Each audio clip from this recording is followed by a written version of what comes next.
예수님께서 공생애를 시작하실 때 제일 먼저 하신 일은 일이 아니라 사람을 키우는 일이었습니다. 소수의 제자를 부르시고 선택하시고 그들을 교육하시고 그들을 세워주셨습니다. 완전한 사람을 부르는 것이 아니라 불완전한 사람을 불러서, 성숙한 사람을 부르는 것이 아니라 미숙한 사람을 불러서 하나님의 쓰기에 합당한 제목으로 만들었다는 사실은 우리에게 격려와 위로와 희망을 줍니다.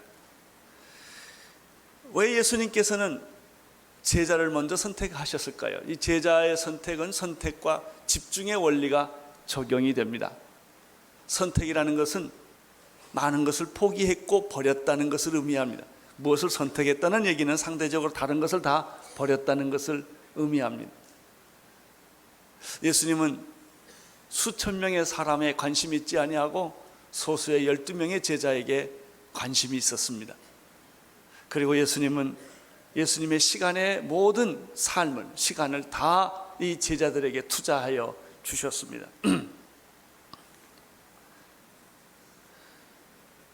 예수님의 생애를 보면 재미있는 것이 있습니다. 30년을 준비하시고 3년을 일하십니다. 11조예요. 10분의 1을 위해서 10분의 9를 준비하셨던 예수님의 모습에서 우리는 일보다 준비가 중요하고 언어보다 침묵이 중요하다는 사실, 행동이 중요하다는 사실을 배웁니다. 또 예수님의 그 3년 동안 사역을 보면 수많은 군중들과 함께 그의 시간을 보내시지 않았고 소수의 몇 사람을 위하여 3년이라는 세월을 투자하셨다고 하는 사실입니다. 예수님의 제자 훈련은 강의실에서 이루어진 것이 아니라 함께 공동생활을 함으로써 이루어졌다는 사실도 특이합니다. 예수님은 대중에게 관심이 없으셨습니다. 수천 명, 수만 명의 사람들과 인기와 환호 소리에 예수님은 귀를 기울이지 않았고 언제나 새벽 미명에 산에 올라가셨어. 또 바닷가에서 그는 하나님과 은밀한 시간을 많이 가지셨고 소수의 제자들에게 이 비전을 나누어주는 그런 삶을 사셨습니다. 그것이 예수님의 생애의 전부였습니다. 그리고 예수님은 마지막에 십자가의 길을, 고난과 수치와 그 험난한 길을, 십자가의 길을 걸으셨습니다. 예수님은 넓은 길이 많이 있었고 화려한 길이 많이 있었지만 그는 좁은 길을 선택하셨습니다. 이분이 예수 그리스도이십니다. 우리는 요한복음 1장에서 어떻게 예수님이 제자들을 선발하셨는가라는 사실을 보게 되는데 요한복음 1장에는 네 사람을 부르시는 예수님의 모습이 나타납니다. 우리는 지난번 설교에서 두 사람 안드레와 베드로를 선택하신 예수님을 보았습니다. 오늘은 빌립과 나다나엘을 부르시는 예수님을 통해서 우리도 부르시는 예수님의 음성을 듣게 됩니다. 이 네 사람을 분석해 보면 참 재미가 있습니다. 예수님이 부르실 때 그 부르는 모양이 예수님과 만나는 모양이 다 다르다고 하는 것입니다. 안드레의 경우는 안드레의 선생님이었던 세례 요한이 보라 세상죄를 지고 가는 하나님의 어린 양이더라 하면서 자기의 제자를 예수님에게 이양을 합니다. 안드레는 자기의 스승이 예수님께 이 제자를 소개한 케이스입니다. 베드로는 어떻습니까? 베드로는 동생인 안드레가 예수님을 만나고 나서 자기 형인 베드로를 전도합니다. 하나는 스승이 전도했고 한 경우에는 가족이 전도를 했습니다. 빌립은 어떻게 전도했습니까? 빌립은 경우가 아주 전혀 다릅니다. 빌립은 예수님을 만났는데 빌립이 예수님을 찾은 것이 아니라 누가 누구를 소개해 준 것이 아니라 예수님이 직접 빌립을 선택하셔서 부르십니다. 오늘 마지막으로 공부하게 될 나다나엘은 어떻게 예수님을 만납니까? 빌립의 친구가 나다나엘입니다. 빌립이 나다나엘을 소개해서 예수님을 만나는 이런 놀라운 사실을 발견하게 됩니다. 안드레는 이렇게 해서 예수님을 만났고 베드로도 이렇게 해서 예수를 만났습니다. 오늘은 집중적으로 우리는 빌립이 예수님을 만난 그런 과정을 살펴보고자 합니다. 이것을 살펴보기 전에 또 한 가지 특색이 있습니다. 예수님이 안드레를 부르실 때는 초청의 메시지가 아주 간단합니다. 만나자마자 와 보라 그랬습니다. 단순한 말인데 아주 설득력 있고 의미심장한 말입니다. 사실 어떻게 보면 전도는 이것이 전부예요. 많은 설명하는 것이 아니라 와 보세요. 예수님 만나 보십시오. 교회 와 보십시오. 자신감이 없으면 하지 못하는 말입니다. 이 말에 안드레는 즉각 응답을 합니다. 참된 부름에는 참된 응답이 있습니다. 어떤 사람은 10년 전에 불렀는데 아직도 뜸들이는 분들이 계십니다. 양심의 가책을 느끼면서 괴로워하면서 행동하지 못하는 많은 분들을 우리는 보게 됩니다. 사랑하는 성도 여러분, 부름은 곧 응답임을 아시기를 바랍니다. 주님이 여러분을 부르실 때 아멘 하고 즉각 응답하십시오. 교인 가운데 두 종류가 있습니다. 여기처럼 많이 와서 예배 드리는 교인이 있고요, 교인 중에서도 주님의 부름에 응답한 제자가 있습니다. 교인의 삶과 제자의 삶은 다릅니다. 보통 교인들은 주일날 교회 한번 오고 적당히 예수 믿고 교회 와서 예수 믿고 세상에서 세상대로 살아갑니다. 그러나 제자들은 선교지에 가든 선교지에 가지 않든 간에 그는 자기의 삶 전체를 가정이나 직장이나 어디에서나 24시간 예수 그리스도로 가득 찬 그 울먹울먹거리는 감격스러운 그런 마음으로 살아가는 그런 사람이 있어요. 베드로의 경우는 예수님의 부름이 좀 더 독특합니다. 와보라 이렇게 예수님이 안드레에게 말했다면 베드로의 경우에는 예언을 해줍니다. 베드로를 만나자마자 예수님이 이렇게 말씀하시죠. 내가 요한의 아들 시몬이냐? 내가 너를 장차 게바로 만들어주겠다. 이 얼마나 놀라운 초청입니까? 예수님은 우리의 현재를 보지 아니하고 언제나 미래를 보십니다. 현재는 외롭고 절망적이고 고달픈 거예요. 현재 이루어진 것이 거의 없지 않습니까? 그러나 미래에 너는 이런 사람으로 변할 것이다. 너는 사람을 낚는 어부가 될 것이다. 내가 지금 갈릴리 해변에서 고기를 잡고 있지만 그것이 너의 직업이 아니다. 너는 이제 정말 고기를 잡는 사람이 아니라 사람을 낚는 어부가 될 것이다. 할렐루야. 예수님은 여러분의 미래에 관심이 있습니다. 그리고 여러분이 변화될 미래의 모습을 보면서 여러분에게 축복하고 예언해 주십니다. 너는 게바가 될 것이다. 너는 반석이 될 것이다. 너는 정말 교회의 주춧돌이 될 것이다. 이런 예언의 말씀을 해 주십니다. 빌립의 경우를 생각을 해보겠습니다. 빌립은 특이합니다. 43절에 보면은 예수님이 빌립을 찾아가는 모습을 발견할 수가 있습니다. 43절을 보십시오. 시작.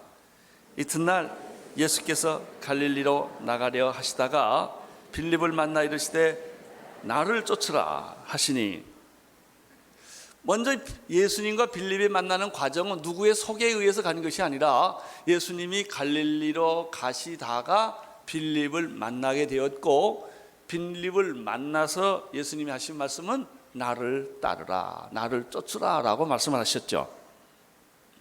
이 43절을 보면 다분히 예수님이 의도적이시고 예수님이 다분히 직접적으로 빌립을 선택하는 그런 모습을 발견할 수가 있습니다.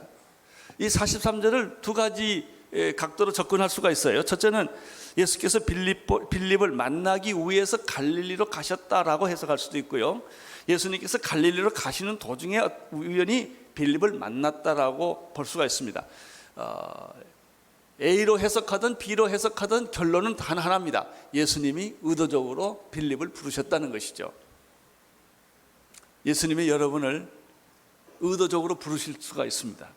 여러분을 찾아가서 나를 따르라. 너 나와 함께 가지 않겠니?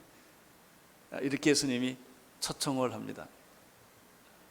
아가서에 보면 그런 편이지요. 신부여 함께 가자. 봄이 왔고 반구에 우는 소리가 들리는데 함께 가자. 이런 시가 있습니다. 예수님은 우리에게 오셔서 나와 함께 가지 않겠니? 나랑 함께 가자. 나를 쫓으라. 이렇게 초청을 하십니다.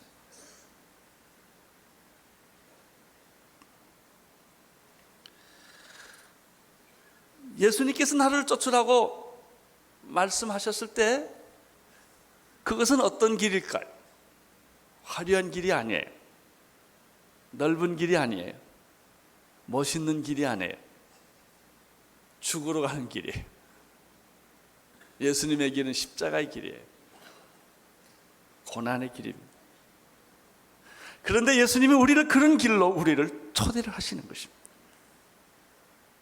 세상에 수많은 길이 있는데, 화려한 길이 많은데 주님은 우리에게 좁은 길로 가자고 이야기를 하십니다. 나를 쫓으라. 오늘 나는 이 음성을 듣고 예수님과 함께 제자의 삶을 결단하는 여러분이 되시기를 축원합니다. 주님, 내가 나이도 들었고요, 몸도 건강치 못하고요,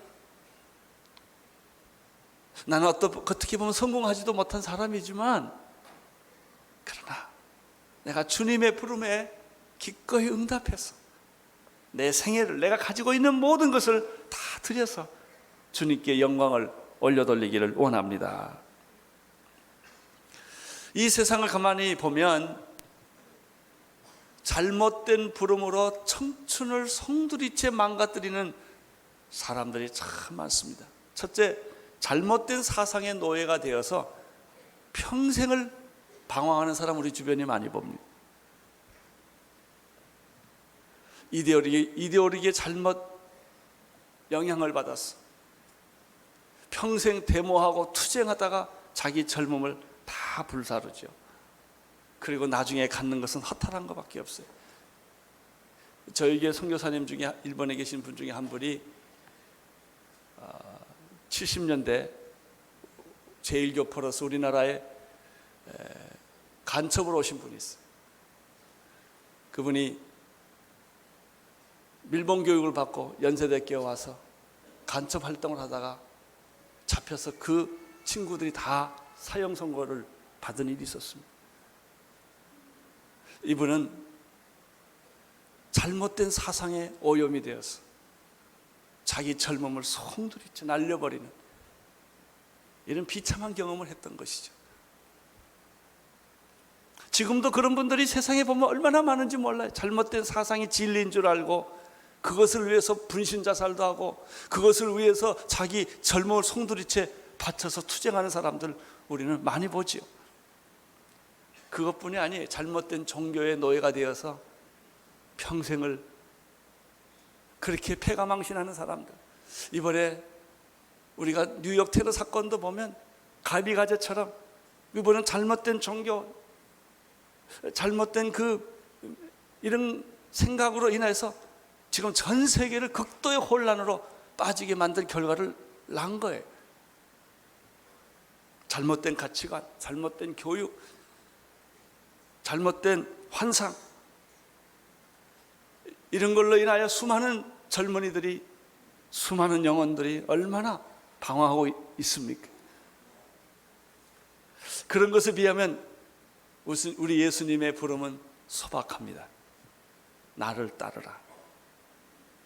내가 너를 사람을 낚는 업으로 만들어 줄 것이다.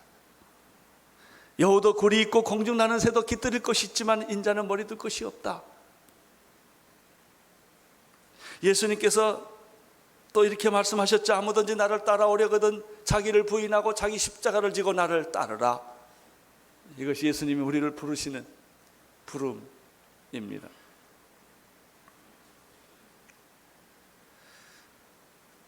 예수님의 초청과 부름에 응답하지 않았다고 칩시다.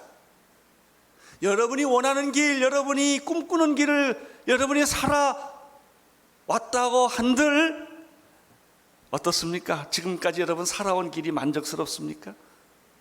괜찮습니까? 아니에요. 대부분의 많은 사람들이 그렇게 새벽부터 저녁까지 만인이 만인에 대한 적을 삼고 투쟁하고 경쟁하고 살아왔지만 우리의 삶이 얼마나 피곤하고 허무한 거예요. 여러분이 원하는 삶을 살아왔다 할지라도 우리의 삶은 고독하고 외롭고 허무한 거예요. 그리고 아직도 길을 찾지 못하고 방황하는 거 아니겠습니까? 44절을 보면 빌립에 대한 새로운 정보를 하나 얻게 됩니다. 44절을 보십시오. 시작. 빌립은 안드레와 베드로와 한 동네 베세다 사람이라. 왜 이 말씀이 44절에 있을까요? 재미있는 정보를 여기서 몇 가지 얻을 수 있어요. 자, 보십시오. 빌립이 안드레와 베드로와 한 동네 사람이라 이렇게 되어 있어요. 빌립이 예수님을 만나기 전에 안드레가 제일 먼저 예수님을 만나서 초청을 받았습니다. 그 다음에 베드로가 예수님을 만나서 초청을 받았습니다. 그리고 빌립이 한 동네 사람이기 때문에 늘 같이 만났을 거예요. 만나면 무슨 얘기를 할까요? 안드레가 아마 신이 나서 이렇게 얘기했을 거예요. 내가 예수를 만났다. 그 메시아를 만났다. 그분의 눈은 참 이상하다. 나를 그렇게 빨아들인다. 깊은 호수처럼. 그분의 미소는 어떻게 설명할 수가 없다. 그분은 사람인가 하나님인가. 아마 이러고 얘기를 했을 거예요. 그분을 앞에 가면 어쩐지 나는 편안해진다. 좋다. 막 이런 얘기를 했겠죠. 베드로는 한 수 더 떴을 거예요. 베드로가 또 자꾸 예수 만난 얘기를 했는데 빌립이 한 동네 사람이니까 그 얘기를 듣다가 얼마나 부러웠겠습니까? 나도 만나고 싶다. 막 그런 사모함이 있었으리라고 생각합니다. 한 동네 사니까 나도 그분을 만날 수가 있을까? 너희들이 그렇게 좋아하는, 그렇게 미쳐있는 그분을 위해서는 모든 것을 다 포기하고 너희들이 그분을 따라다니는데 도대체 그분은 누굴까? 그런 사모함이 분명히 빌립에게 있었을 거예요. 여러분, 이게 중요한 거예요. 사모함이 있으면 예수님을 꼭 만나게 됩니다.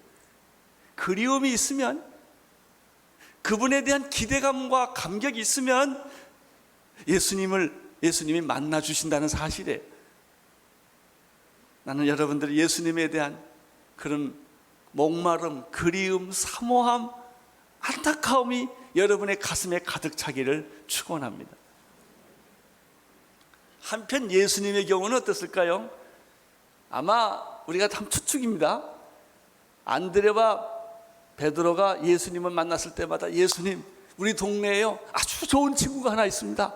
빌립이라는 친구인데, 그리고 예수님한테 계속 이 빌립에 대한 얘기를 하지 않았을까 생각을 합니다. 그렇게 말했기 때문에 예수님이 갈릴리로 가시다가 빌립을 보자마자 나를 쫓으라고 초청을 하지 않았겠습니까? 아무 생각도 없고 연관도 없었다면 어떻게 빌립을 불렀겠습니까? 여러분, 예수님이 여러분이 기도해주고 그분이 아직 예수를 믿지 않지만 계속해서 예수님한테 누군가를 향하여 리포팅을 하면요, 예수님이 그분을 잘 기억하고 있다가 그분을 덜컥 부르십니다.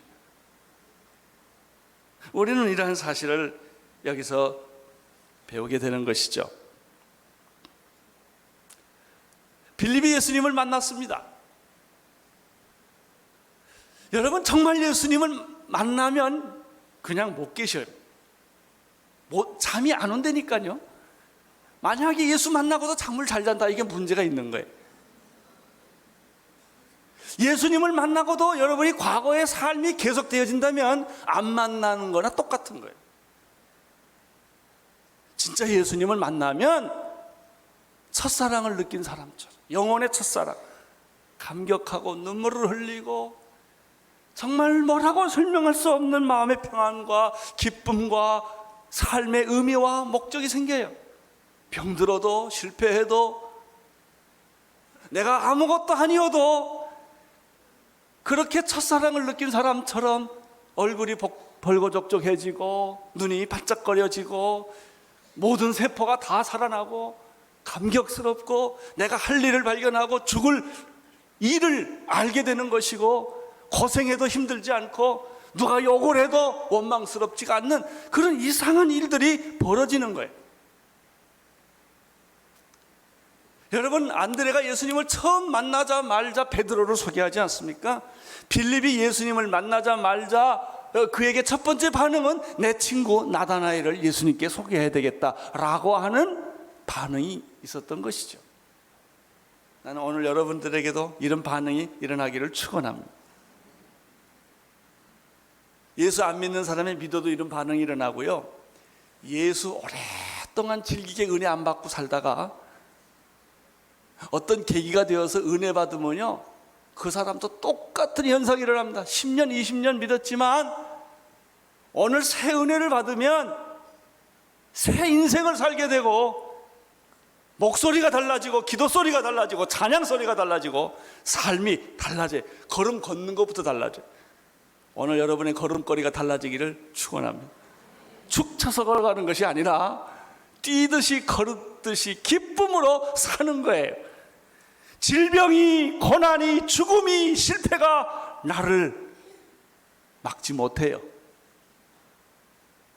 그런 고난이 올수록 우리는 더 변하는 것이고 더 적극적이 되는 것이고 더 기쁨으로 변하는 것입니다. 이것이 바로 하나님을 만난 사람들, 예수님을 만난 사람들의 특징이에요.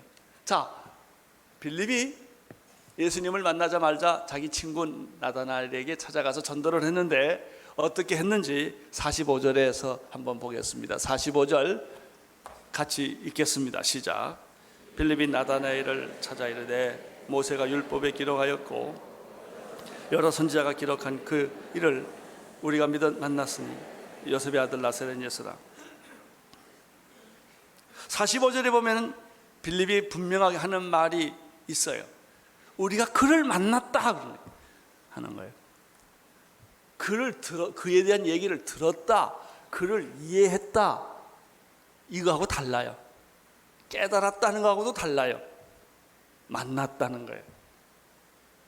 여러분, 예수님을 내가 알았다, 예수님에 대한 설교를 들었다, 예수님에 대해서 흥미가 있다, 이게 아니라고요. 그분을 만났다는 거예요. 그럼 빌립이 만난 예수는 어떤 분이에요? 세 가지가 있어요. 첫째, 모세가 율법책에 기록한 그분이시다. 모세오경 얘기예요. 선지자들이 그렇게 외쳤던, 바로 예언했던 그분이시다. 12 선지자 얘기예요. 그리고 그분은 요셉의 아들이고 나사렛에서 사는 예수라는 사람이다, 이렇게 말했습니다. 여기서 여러분이 배우는 게 뭐예요? 제자란 예수님에 대해서 이해하고 깨닫고 체험하고 만난 것을 의미합니다. 예수님을 모르고 예수님의 제자가 어떻게 되겠습니까? 뿐만 아닙니다. 예수님의 삶을 살고 예수의 이름을 전하고 예수를 위해서 죽을 각오가 되어 있는 사람을 가리켜 예수의 제자라고 말하는 것이죠.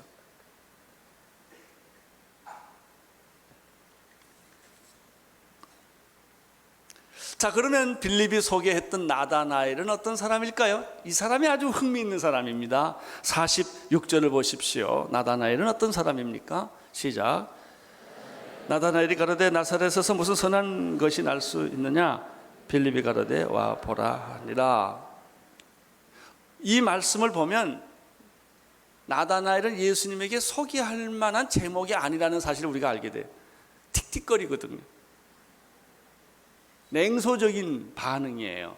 이 진리에 대해서 굉장히 편견이 많고 자기 생각에 대한 고집이 많은 그런 종류의 사람이라는 걸 알 수가 있어요.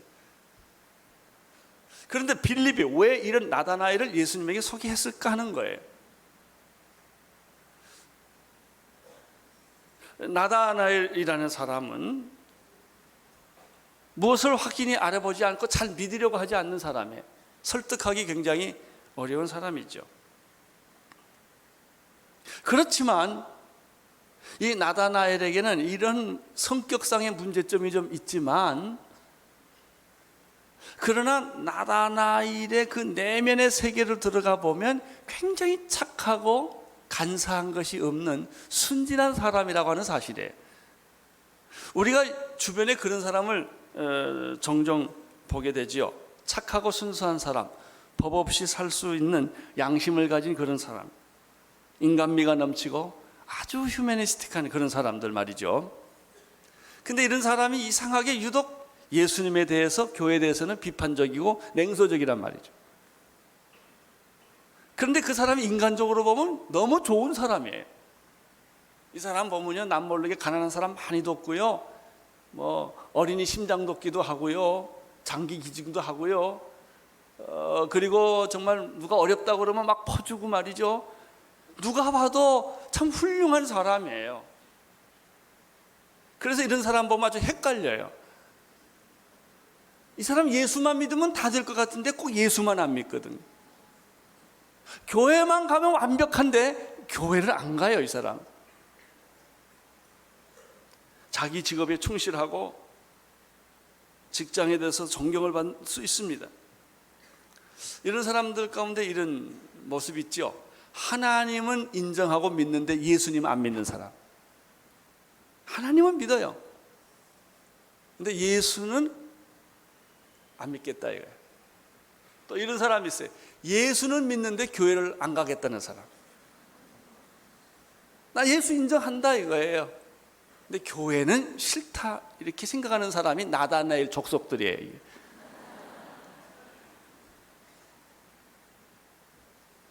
그리고 누구든지 절대적인 신앙을 가진 것에 대해서 늘 혐오를 해요. 상대적이어야 되고 관용이 있어야 되고 포용력이 있어야지 왜 기독교만이 진리냐, 아주 기독교는 협소한 종교다, 이렇게 아주 너그러운 그런 다원주의적인 생각을 많이 하는 사람들이에요. 그래서 굉장히 매력이 있고 또 착한 일을 많이 하는 사람이죠. 나다나엘이 무슨 나사렛에서 선한 것이 있겠느냐, 이렇게 반응을 했습니다. 문제는 예수님이 이 나다나엘을 어떻게 받아들였느냐 하는 거예요. 놀라운 사실이 여기에 있습니다. 우리 예수님은 나다나엘의 이러한 비판적이고 틱틱거리고 사람은 참 좋은데 그런 부정적인 그런 나다나엘을 패스를 합니다. 그 성격 때문에 그 사람의 그 어떤 편협한 기질을 문제 삼지를 않으세요. 우리는 그런 걸 많이 문제 삼습니다. 자, 47절을 보십시오. 시작. 예수께서 나다나엘이 자기에게 오는 것을 보시고 그를 가리켜 가라사대 보라, 이는 참 이스라엘 사람이라 그 속에 간사한 것이 없도다. 예수님은 나다나엘을 보는 관점이 현재를 보지 않고 미래를 봤어요. 나다나엘의 겉모습을 보지 않고 속 중심을 보고 계셨다는 것이죠. 사람들이 어렸을 때 상처받고 자란 사람은 성격이 이상해지죠. 매 맞고 자란 사람들, 고무신짝으로 뺨 맞고 자란 사람들이 있어요. 삽을 맞고 자란 사람도 있어요. 이런 사람은 부모한테 그런 대접을 받았기 때문에 성장해서 성인이 돼서 성공해도 그 성격이 그대로 있는 거예요. 이런 사람들은 되게 마음이 또 착해서 남은 잘 도와줘요.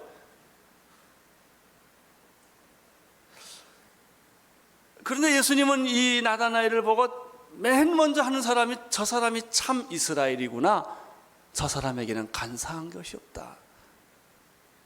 참 놀라운 예수님의 통찰력, 예수님의 그 정말 놀라운 사람 보는 눈을 봅니다.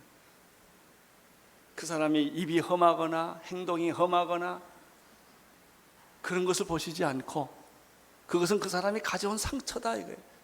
환경에서 그 사람이 너무나 힘들게 살아왔기 때문에 부정적이 됐고 그런 것뿐이지, 그 사람의 마음 깊은 곳에는 하나님을 사랑하고 정직하게 살고 싶고 진실하게 살고 싶은 것이 있다 이거예요.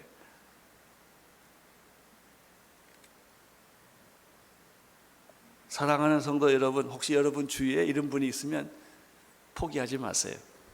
그 사람이 하는 말에 시험 들지도 말고요. 예수님은 그렇게 말하는 건 다 패스하잖아요. 나사렛에서 무슨 선한 것이 날 수 있냐 이렇게 말하면 안 들어요. 상처도 안 받고, 그리고 그 안에 있는 진실함, 순수한 것, 정말 예수님의 제자가 될 수 있는 그 가능성을 본 거예요.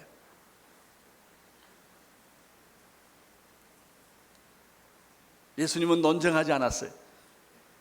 받아들였어요. 그리고 축복하고 인정하고 그를 격려했습니다. 48절 보십시오. 시작. 어떻게 나를 아시나이까? 예수께서 대답하여 가라사대 빌립이 너를 부르기 전에 내가 무화과 나무 아래에 있었을 때 보았느니라. 충격은 나다나엘이 받습니다. 예수님 정말 어떻게 저를 아셨습니까? 예수님은 말씀하셨습니다. 빌립이 너를 소개하기 전에 나는 이미 너를 알고 있었다. 내가 오기 전엔 내가 너를 알았고, 내가 나를 찾기 전에 나는 너를 찾고 있었다. 너는 내 것이다. 나는 너를 부를 것이고, 내가 그렇게 험악한 인생을 살아왔다 할지라도 그것은 중요하지 않다. 나는 내 진심은 그것이 아니다. 너도 정직하게 살고 싶고, 진실하게 살고 싶고, 아름답게 살고 싶었던 그 욕망이 내게 있었던 것을 내가 안다. 그리고 너는 정말 깨끗한 사람이다. 양심 바른 사람이다. 주님은 우리를 그렇게 대해 주십니다. 마음은 원이로되 육신이 약하여. 사실 그 말은 좀 문제가 있죠. 뭐 마음이 원했겠습니까? 마음도 원하지 않았는데 마음이 원했다고 믿어주는 거지요. 뭐 당신 마음은 안 그랬을 거다 이거예요. 예수님은 그렇게 우리를 봐주시는 거예요. 사실 우리 마음이 시커먼데도 당신 마음은 그러지 않을 거다. 이렇게 좋게 동기를 이해해 주는 마음. 사람을 말이죠, 어떤 고약한 사람들 많아요. 뭐 조금만 하면 그거를 100배 확대해서 너는 피가 나빠, 너는 본질이 고약해, 이렇게 하고 믿어주지 않는 사람들이 얼마나 많아요 세상에. 믿어주는 거예요. 할렐루야. 여러분, 예수님이 우리를 믿어주지 않았더라면 우리 어떻게 살아요? 우리의 모습 그대로를 예수님이 우리를 평가했다면 우리 예수님 앞에 어떻게 얼굴 들고 살 수가 있겠습니까? 우리가 부족하고 다 실수가 많고 연약한 사람들이지만은 예수님은 우리가 변할 것을 믿으셨어요. 여러분이 변할 것을 믿습니다. 여러분의 미래는 변할 것입니다. 새 사람으로 태어날 거예요. 이것이 예수님이 제자를 부르시는 모습이었습니다. 여러분이 전도하려는 사람한테 교회를 비판하거나 예수님을 비판해도요, 절대 논쟁하지 마십시오. 그를 축복하고 그를 붙잡으십시오. 그를 끝까지 예수님 앞으로 인도하는 것을 포기하지 마십시오. 그 사람이 베드로가 되고, 그 사람이 나다나엘이 되고, 그 사람이 안드레가 되고, 그 사람이 빌립이 되는 거예요. 얼마나 놀랐습니까? 우리는 변할 수 있어요. 우리의 미래는 달라질 수 있어요. 이것이 예수님이 제자들을 보는 관점이었어요. 그러나 결코 쉬운 일은 아니었습니다. 예수님이 굉장한 대가를 치르셨습니다. 속기도 하시고 가룟 유다에게 죽임을 당하기도 하셨어요. 그렇게 믿어줬는데. 그렇지만 예수님은 끝까지 그 제자들을 붙들고 싸우셨어요. 그리고 제자들이 언제 변했느냐? 십자가를 보고도 변하지 않았고 부활을 보고도 변하지 않았어요. 예수님이 승천하신 다음에 성령을 보내주셔야 변했습니다. 그때야 변했어요.